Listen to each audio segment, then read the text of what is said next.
What's up, everybody? King here, your friendly neighborhood Army veteran with schizophrenia, here to just remind you about my mission here on YouTube.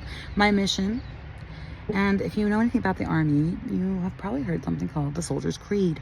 And one of the very most important things about the Soldier's Creed that we are taught to memorize from day one in basic training is I will always place the mission first. So what's Kat's mission?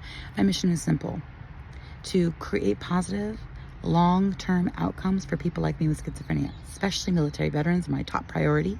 There's over 125,000 U.S. Army veterans, or U.S. I would say Army, but U.S. military veterans identified by the VA officially on record as having schizophrenia diagnoses. That means that there's 125,000 people out there who probably could use my help, or your help, our help, collectively together. And since it's such a small subsection of the population, you would think this is easy problem to fix. We can do this. Get them the money, get them the resources, get them the support.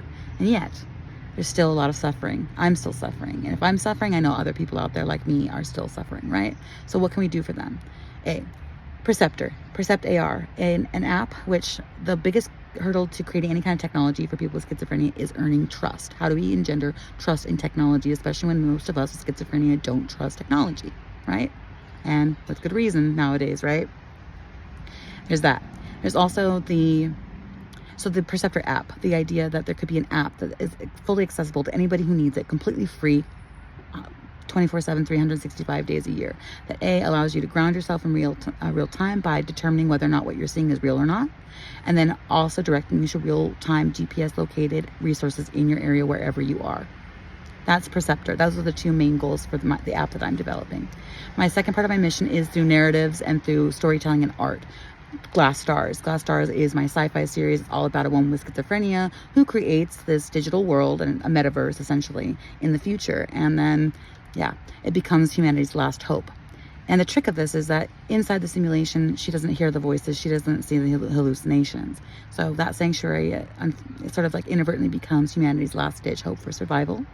And that's what Glass Stars is about. So that's informed by my lived experience, and that's my narrative story engine to help bring the world outside of my experience into the world that I live in, so that you can understand it better.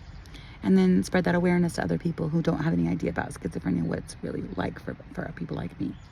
And then third, just general myth busting and, busting those myths about schizophrenia and psychosis. So if you're down for that interests you, hit that subscribe button, follow along, and I'll see you on the tube. I do my lives usually Sunday nights. I'll be skipping this Sunday because of the holiday weekend, but usually Sundays live, 7 p.m. Pacific Standard Time, talking about all the latest in schizophrenia. See you around.